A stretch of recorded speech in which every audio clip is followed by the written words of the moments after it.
My name is Carol Wainio. I grew up in Kitchener-Waterloo.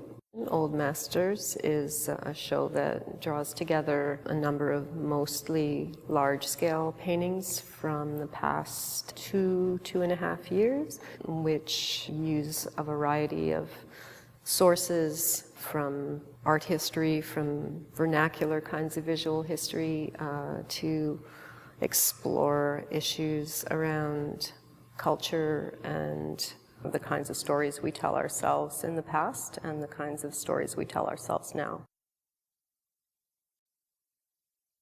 Hegel makes this reference that's often cited.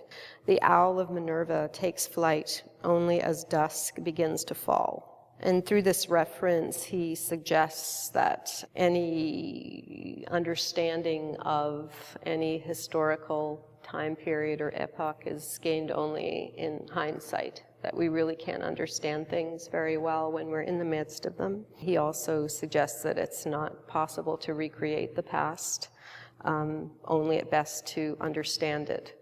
And I think for artists, maybe to imagine it.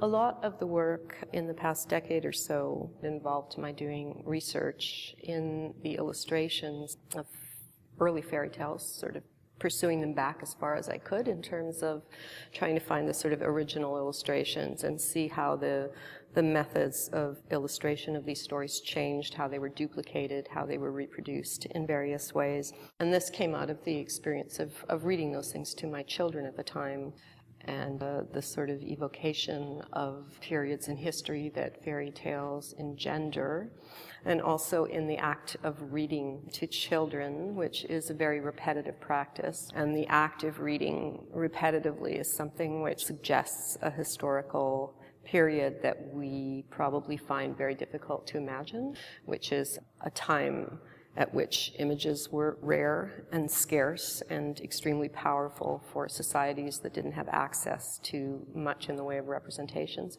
in the same way that images are incredibly powerful for children when they see them their first time.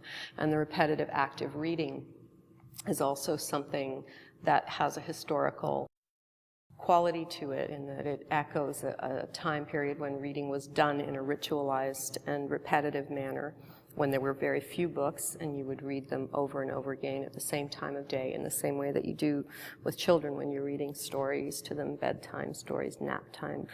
And both the images and the stories enter one's experience and one's unconscious experience in a way that's very different from the way we modern humans experience text and stories and images when there's so many of them.